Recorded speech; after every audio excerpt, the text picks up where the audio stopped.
এনটা 3 can গোশ এক গালে আমি খেয়ে ফেলাই দেব। মানে কি এনটা 3 ক্যান কাঁচা গোশ আমি এক গালে খেয়ে ফেলাই দেব। যদি না পারো তাহলে কি আরবা? না পারলে এই যে 500 টাকা তোমারে দেব। আর আমি যদি পারি তো তুমি কি দিবা? এই 500 টাকা দেব আমি। দাও এই যে এই জমা থাকলো। এই 3 ক্যান গোশ এক গালে খেয়ে ফেলাই দেব। এই যে দেখছো 3 ক্যান নিছি?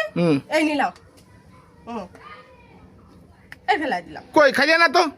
এই টাকা আমার। কেটা খাইলে না তো তুমি ফেলাই দিলে তো? তা আমি কি কইলাম যে 3 ক্যান গোশ এক গালে খেয়ে ফেলাই দেব।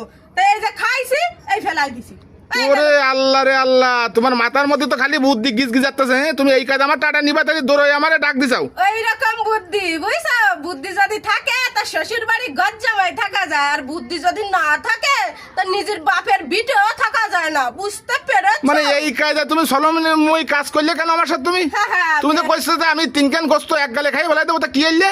তা কি আমি এই যে 3 ক্যান গোশত এক গালে এই যে খাইলাম, এই ফেলাই দিলাম। কথাই কি ছিল? 3 ক্যান গোশ খাবো ফেলাই দেবো, এই যে খাইছি এই ফেলাই দিছি, তাই মামলা বাবা।